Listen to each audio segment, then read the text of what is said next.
Hello, everyone. Welcome back to the Gooner Ramble. Tonight, I'm joined by Woz, where we're going to be discussing the game yesterday. Arsenal defeating Swansea City by 3 goals to 2 in what was a absolutely electrifying, rather sensational game for a neutral fan, but for an Arsenal fan, it was really quite an on-edge fixture. Woz, you were at the game.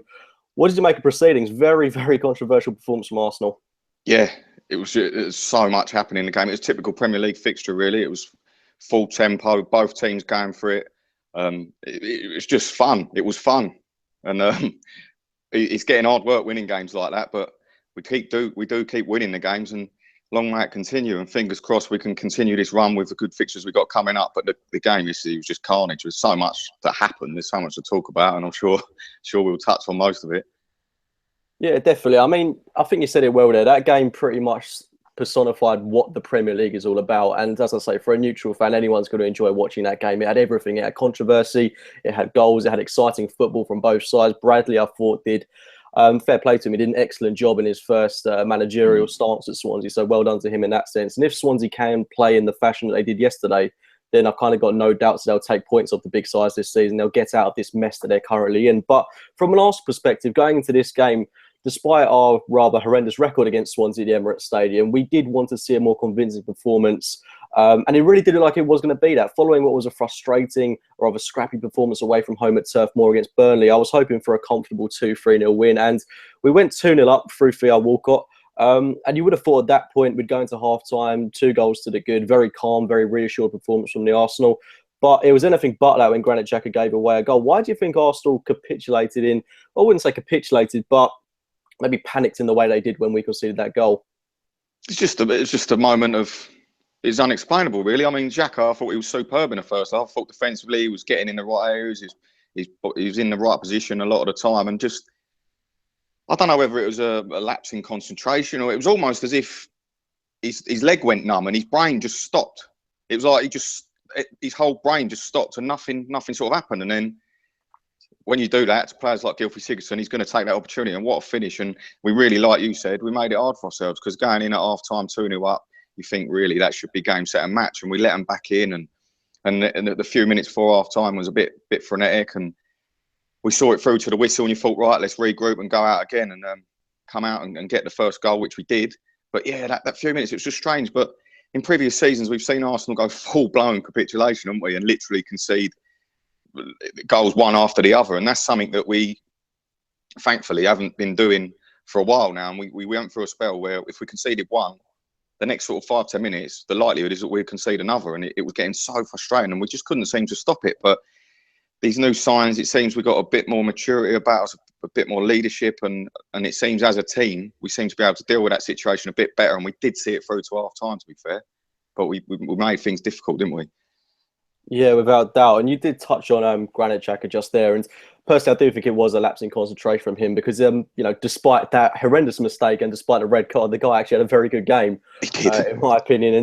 And I mean, you look around the team and the team night was unchanged from the one that played against Burnley, unchanged from the one that played against Chelsea.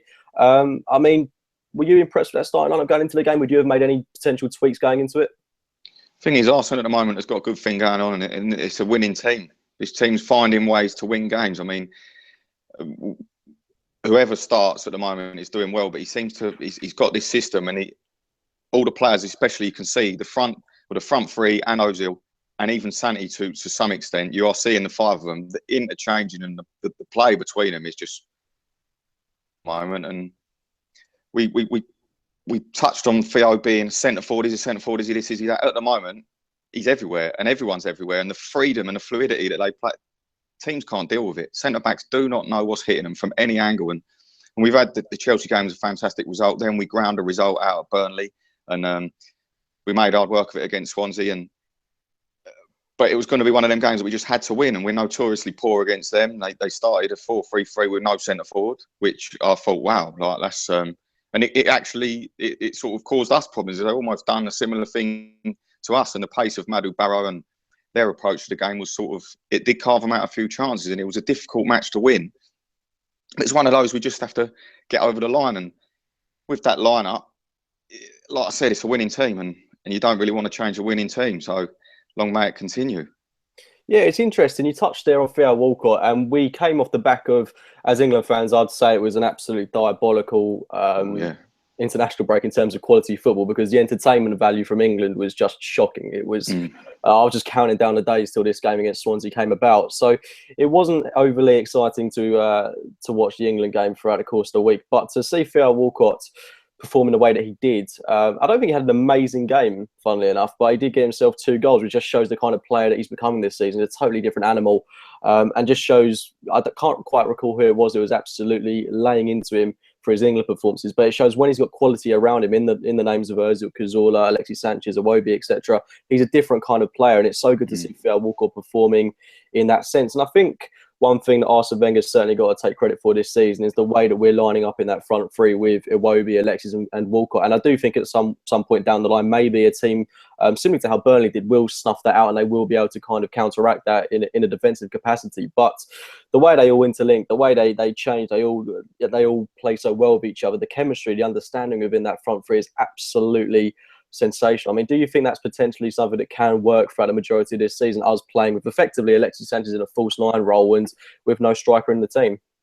Yeah, I mean, at the time, well, the first goal, I didn't realise how good of a goal it was until I've sat there and watched it back. And we talk about the players interchanging and the movement. I mean, Mesut is so intelligent that the way he moves on the pitch, off the ball, the space he creates. And when I watched that goal back, Mesut had pulled out to the left wing, and Iwobi had come very deep to receive the ball to feet. And Walcott looks up and he sees that big gap that Mesut has vacated. Now he darts into that, great touch, laid it inside to Alexis, which them two just seem to be poetic at the moment. They know, they just know what it's always between them. One touch, a little 1-2, little touch, and Theo lays it off.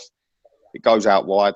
Sanchez flicks it out to Bellerin, and Walcott then has gone from a right winger to a centre forward again. That same movement, that same goal against Chelsea, getting in that area, and it's awful defending. Don't get me wrong, but they just sort of on a wavelength. And Sanchez vacates the centre forward space. Ozil's come out, so Walcott's gone in. And it was just like, it's just poetry. It's beautiful to watch. It is, mate, and it really is underestimated the intelligence of every individual. I mean, Mesut Ozil had nothing to do with the goal, but he had everything to do with the goal. And it's something that when it's that fluid and when it's working like that, you can't stop that. You can't stop that. I mean, the defender, 1 minute they're marking Alexis, then the next thing you know, Alexis has dropped off, he's gone. Walcott's come in from right wing across, he's there behind him out of nowhere. Bellerin's got into the final third, good header back across, and Theo, to be fair to him, he actually, what he has done a lot more this season is shown a lot more strength in situations. And once he did creep in front, he had the nous about him to hold him off, and it was a good finish. But that was such a beautiful goal, and at the time I didn't appreciate it enough. And like I was saying, the fluidity and the dangers that these defenders face, because they're not marking anyone. Then it must be so hard as a centre back to not mark anyone. It must be impossible. And the runs and the movement and the intelligence of the players, and it's just quick. The thinking is so quick. Walcott and Alexis, the two of them are absolutely mesmerising pairing at the moment. And Iwobi's getting the freedom to drop in deep in that move and pick the ball up, ping the ball into Theo, and it just all went.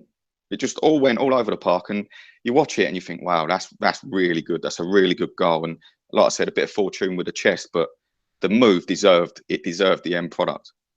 Yeah, about that. I mean, that was a really good goal, but the second one as well, it was quite scrappy, but the way Theo Walcott turned back to goal, I mean, last season, I definitely wouldn't have seen him putting that chance in the back end. It was great work from Theo Walcott all round in that sense. But one thing I'm also excited about with this Arsenal team is not just that front line, but the midfield as well, playing Granit Xhaka in that deep role, which we now seem to be deploying. And instead of playing, I know we're effectively lining up in a 4-2-3-1, but the way we have Ozil and Cazorla in the same team, I remember back in 2013 when we first got Ozil in and we were struggling to comprehend how we'd be able to fit both Ozil and Cazorla in the side, and we were playing Cazorla out on that left-hand flank. Now we've got a situation where we've got Xhaka playing deep and then Ozil and Cazorla both in rather advanced roles with the players such as Iwobi, Alexis, and Theo Walcott in front of them. It's an incredibly exciting team all round, and to think we've got such a well-rounded defence now as well.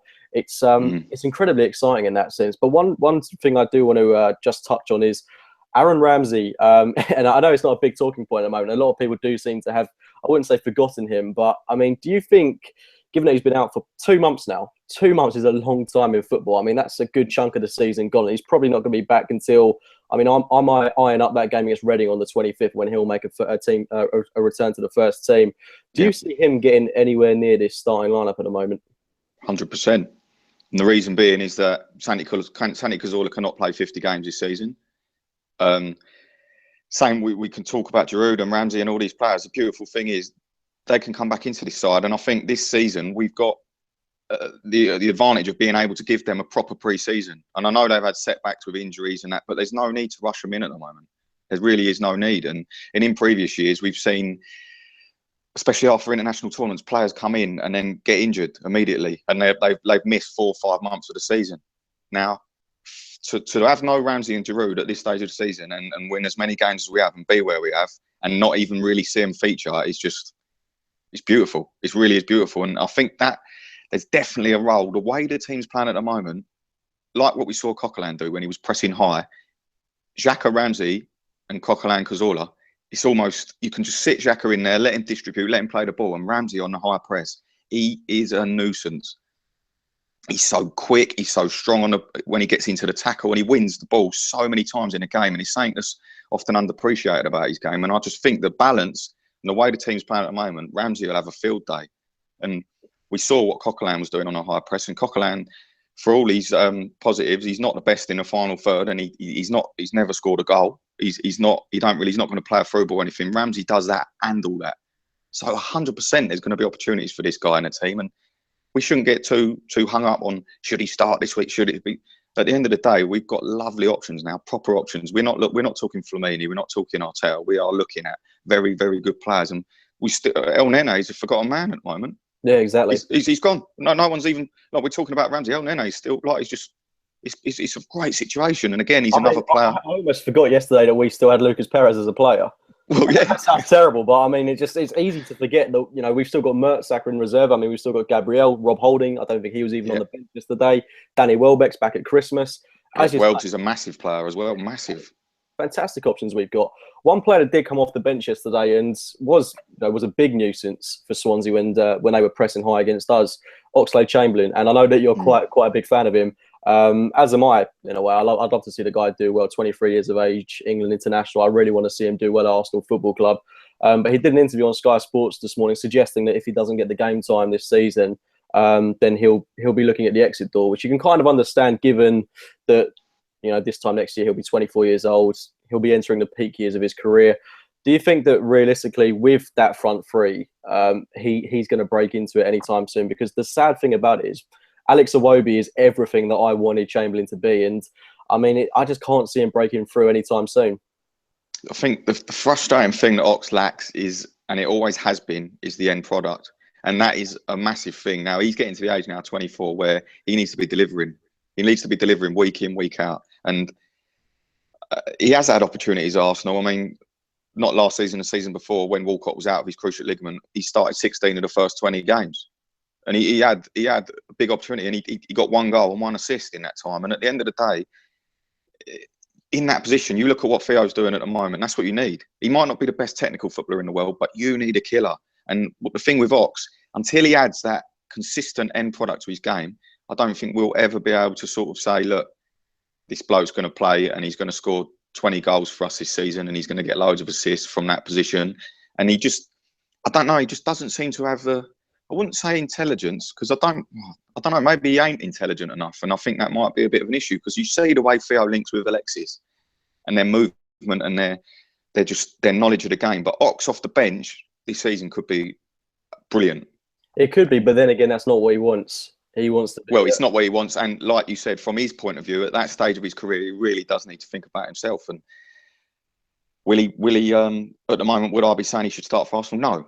But if he's willing to stick around and take the opportunity when there's injuries, because, and again, Walcott cannot play every game. And when Walcott ain't playing, we need Ox to step up. We really desperately need him to provide goals and assists. And he could have easily had 2 assists after coming on against tired defences. And his strength and his build and every attribute, we know he's got it. But it's just a difficult situation. But I do think it's sort of last chance saloon for Ox. And we all want him to succeed. He's been at the club 6-7 years now, hasn't he? And we just want to see it happen. We all know the ability and the talent's there, and he seems like a lovely bloke. Maybe he ain't got confidence in himself, but fingers crossed he can sort of start contributing, and there'll be a lot of games where he will have the chance to start. And when he starts, the way we're playing now, whoever comes in the team has to perform or they're gone.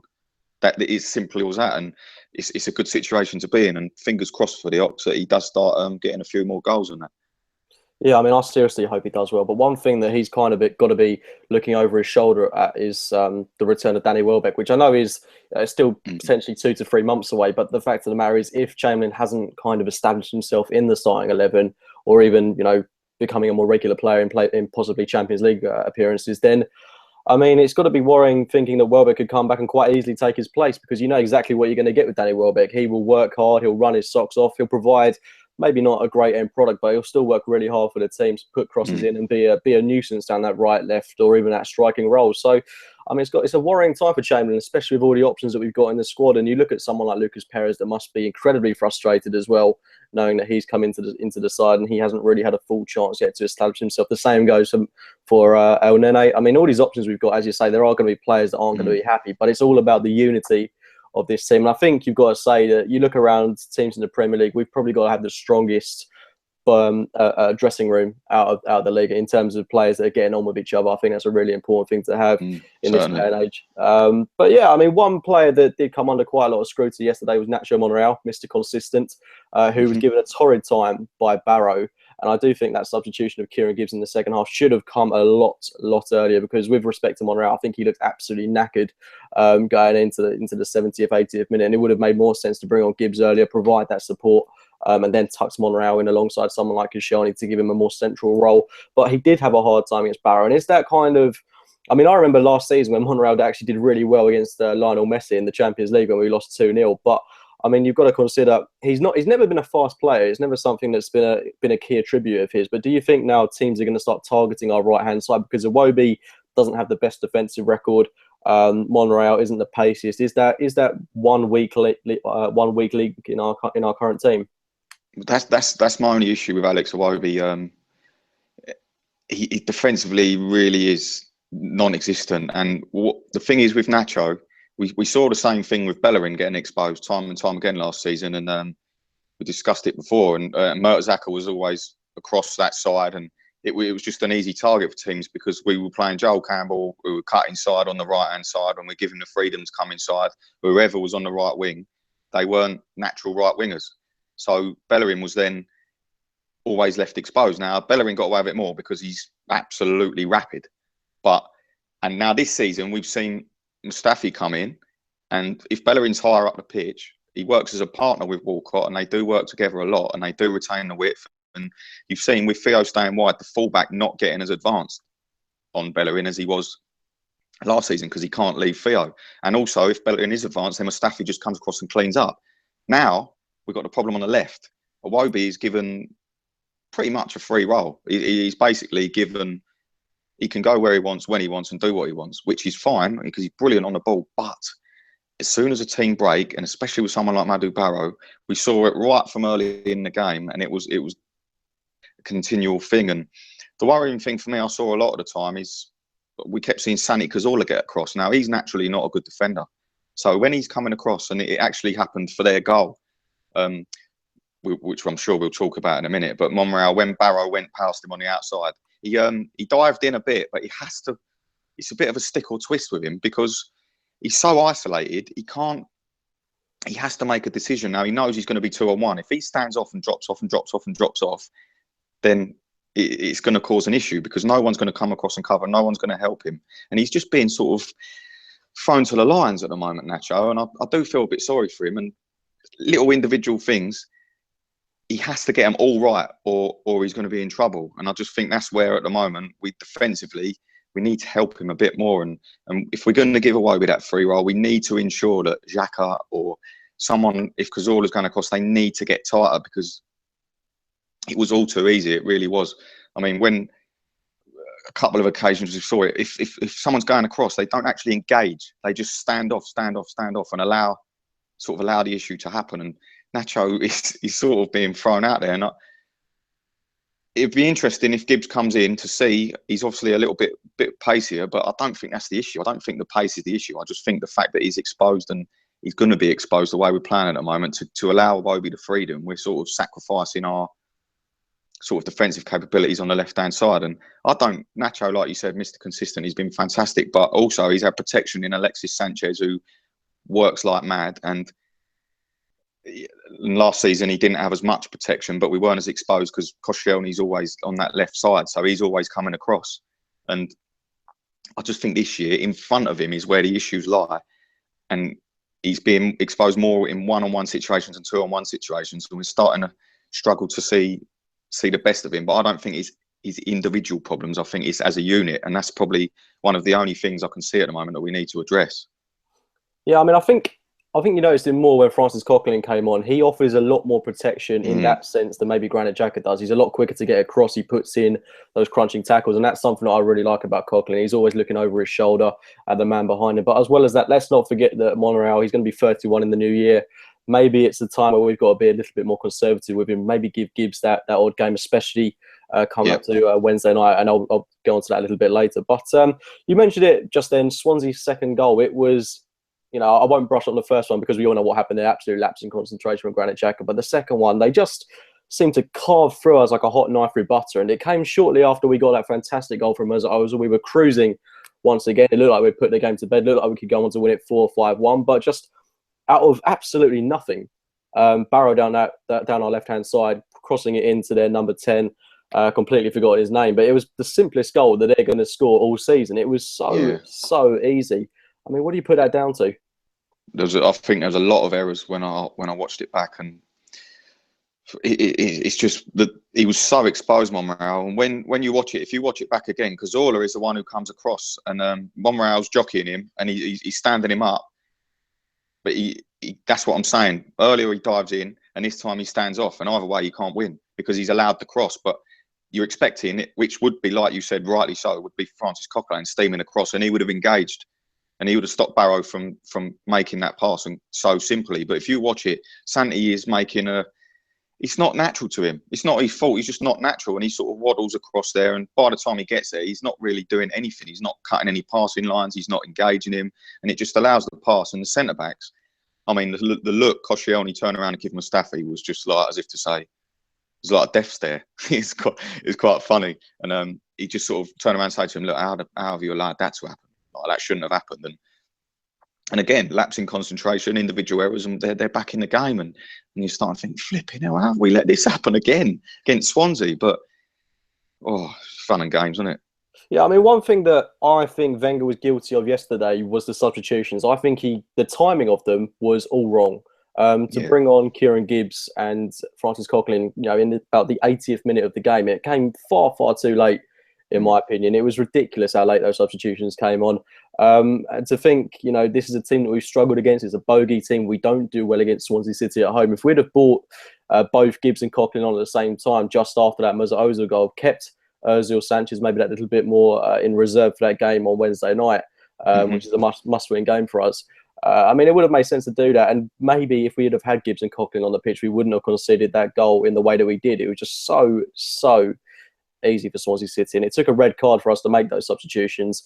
And getting onto that, the most controversial point of the game, personally speaking, I think it was a yellow. As Wenger said, it was a very, very dark yellow. It was a cynical foul. Granit Xhaka knew exactly what he was doing. He was willing to take the foul because if he hadn't, then Barrow would have absolutely run through our team, and we could have, it could have quite easily ended up at 3-3. So I don't blame Granit Xhaka in any way for making that foul. It was, in my opinion, the right thing to do because we were totally exposed in that instance. But in your honest opinion, it seemed to be, I don't know the laws of the game, so I'm not going to delve into it too well, but it seemed to be a professional foul. He wasn't the last man from what I saw. So, I mean, why on earth does that warrant a red card from the referee? The thing that makes me laugh, Cookie, is when he done it, I was up on my feet saying, fucking get in there. I love to see that. Like, finally, we've got a player that does not give a shit. Like, just do it. Like, and when you look at it, it was going to be 4-on-2. We had our two centre-backs and they had 4 in the break, and we're at 3-2. And if they go 4-on-2 and go 3-3, you think, wow. And how many times have we seen teams do that to us? Just cynical fouls, referee, just a yellow card. It's just a yellow card. It's just a professional foul. It weren't malicious. It weren't aggressive. He just tripped him up. And, I mean, it weren't a little clip on the shoulder. He stretched out and he weren't going to hurt him. He weren't harming the player. It weren't dangerous. It weren't. Well, it's just it was just basically a shocking decision, I thought. And the thing that made me laugh, Theo went through in the first half and got palmed off in the face, and he was through on goal. And Matt knew Theo was gone, and he just smashed him in the face. Nothing, absolutely nothing. No, and you look back to that game against Chelsea as well, when Ivanovic brought down. Well, exactly. And the rules, they need to. The referees need to make their mind up and start. All refs need to have the same rules, because at the end of the day, that Ivanovic tackle, what's the difference? Apart from the fact that Granit Xhaka's 40 yards further away from goal. So if anything, it should be the other way around. And it's just so frustrating to see. I mean, as soon as he walked over, and you could see Xhaka was just like, what? Really? And the whole team, I just thought, do you know what? But then, like we said, we've had so many capitulations, and it was so nice to see us. We were a bit shaky. We did concede a few chances, but we saw the game out. And it was just, I felt so sorry for Xhaka, because like we said, he had that one mistake and a red card. And when you look at it and think that, you think, bloody hell, he had an awful game. But he was brilliant. He was so good, Xhaka. He really looked good. But it's just one of them things. I just want the refs to be consistent, like you touched on the Ivanovic decision. That's 2 weeks before. And we ain't, how is that not a red card then? Because he was making no attempt to play the ball. He just tripped him up on the edge of the box. Iwobi's through, bearing down a last defender. No, that's not a red. And then Xhaka is on the halfway line, trips him up. And that's a red card. I just don't understand it. And 3 games as well. Is it 3 games? Violent conduct. Yeah, so he'll miss Sunderland, Borough, and thankfully Reading. So he'll be back for the. Oh yeah, Reading game. Yeah. So, you just, luckily with Coquelin returning, I think that's why Arsenal isn't bothered about appealing it, because they're not massive fixtures as well. I mean, with all due respect, yeah, Borough, we should be seeing them through. But and it's nice to have the option, especially like you said with Ramsey coming back in there as well. There's a possibility that we could see him come into the midfield and Coquelin and El Nene. Exactly. I mean, another player we keep forgetting about again, like we said. But yeah, for me, it was never a red card, and I absolutely loved seeing that. I loved it from Xhaka, because we've needed a cynical player like that, and all our best sides. I saw someone say it earlier. All our best teams were cynical. We had so many bookings and red cards, and we were nasty. We weren't nice to play against, and we've got a few players like that now who just don't care. And Mustafi and Xhaka are 2 of them that have come in, and they just don't really seem to care what happens with the opponent. They just want to win. Simple as that. And you saw the passion, and there's a sort of a newfound belief in this team, and I like it. A lot of players, even you saw it when Mesut Ozil shouting "fight." Yeah, that's something that we've wanted to see that for so long. There's such a determination and hunger within this side, but it is only October. Let's not get too carried away. I mean, we have seen this all before, sadly. But no, I mean, you got to look at this squad and you've got to think it's so unbelievably healthy. And the big positive from yesterday was, of course, despite the 3 wonderful goals that we scored, that last 20 minutes was the most confidence-boosting thing I've seen as an Arsenal fan in a long while. Because we were saying just before we went on that season after season, a couple of years ago, we would have capitulated, would have bottled it in that sense. So I'm really pleased that we've come through that 20 minutes unscathed, and we've seen off Swansea and made it, I wouldn't say it was comfortable, but at times we did play the ball really well. We had 2 clear chances where we could have made this game even 5-2 at a point. So lots of positives to take. It should have been a lot more comfortable in the end. And if we had put those 2 chances away that Theo Walcott had on a plate for him, then we'd be top of the league. So big positives in that sense. But yeah, what did you make of that final 20 minutes? Because there was a chance where Fair had a good chance. Barrow had a very tame header at Petr Cech, and Sigurdsson had a chance which he just blasted over the bar. I mean, they could have won the game 4-3. I mean, were we fortunate in that sense, or was it just real resilience and steel from Arsenal? It's a bit of both, really, but also you need that bit of luck, because it's the Premier League, and you're going to have tough games and tough opponents. And when you're down to 10 men, it's so difficult in this league. It's so fast-paced and frenetic, and it was almost as if normally we'd just panic and there'd be players everywhere. But luckily, Wenger made these substitutions.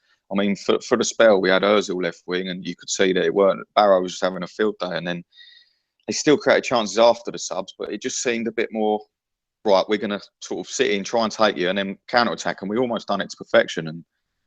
And realistically, we should have done it to perfection. And even before that, I mean, we had another great chance with Theo with his left foot. We created a great move.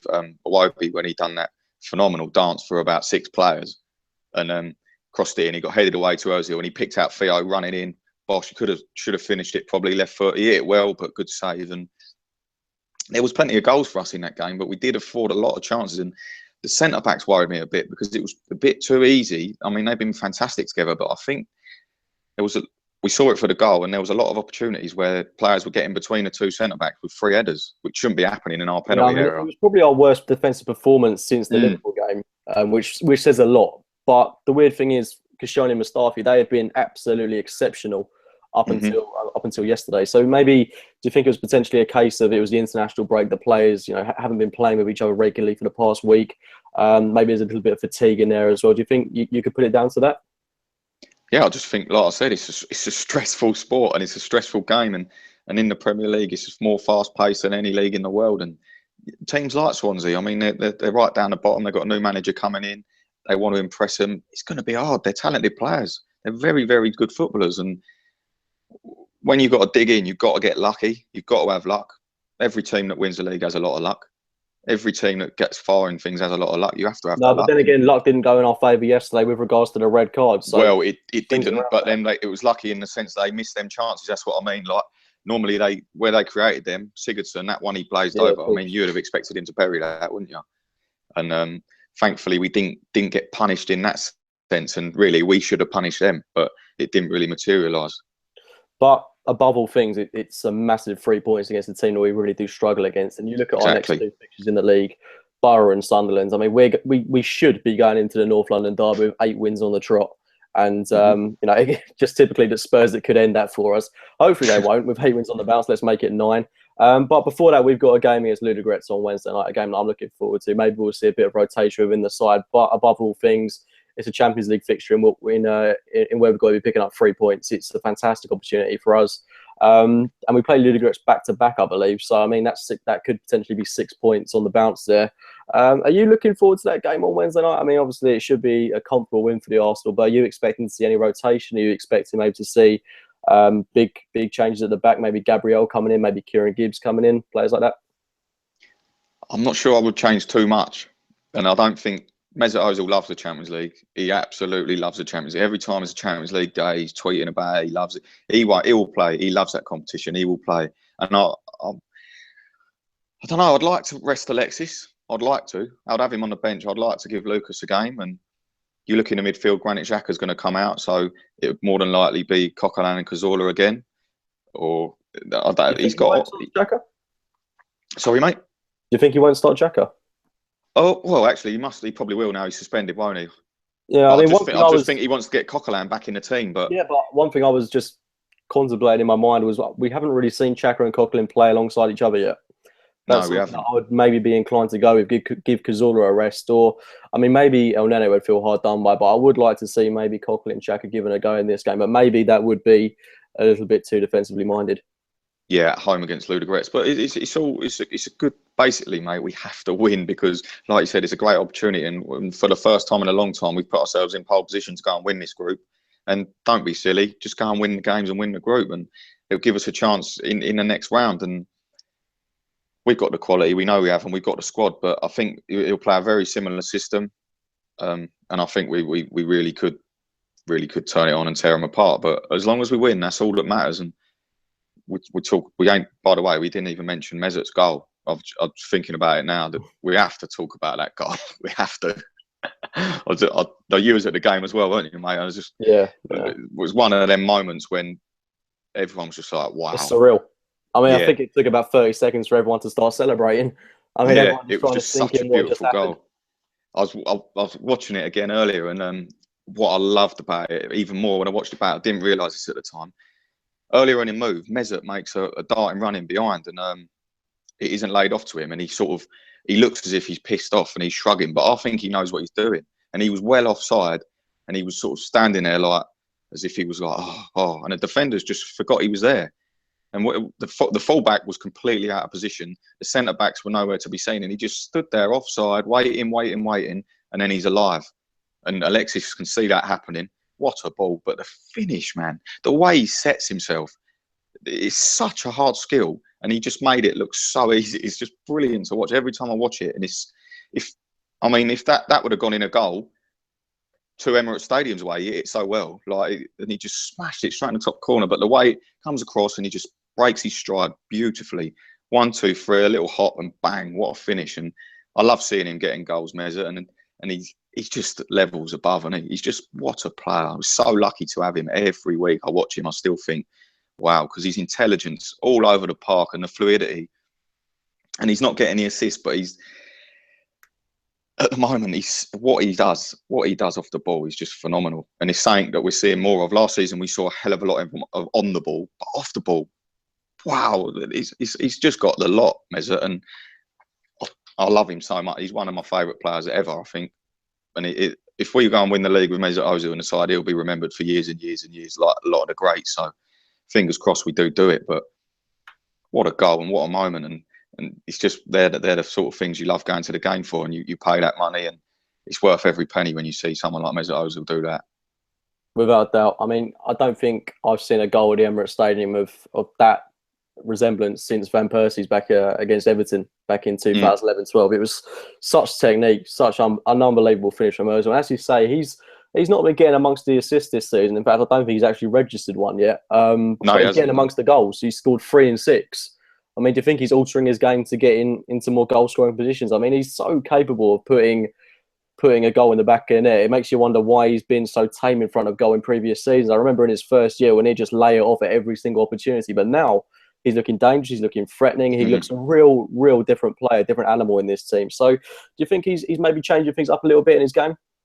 It's the fluidity of the team, I think, allows him to get into them areas, because I think previously there's been a large reliance on him, and where last season we were bottlenecking the whole game. I mean, Theo stays wide, but the front floor, like I was saying earlier, the fluidity between them, and with the first goal, when I said he pulled out to the left, created that space, and Walcott come in it, and then literally when we won the corner for the second goal, this time Ozil was on the right hand side, and Theo had darted in, received the ball, laid it to Sanchez. He went out to Bellerin again.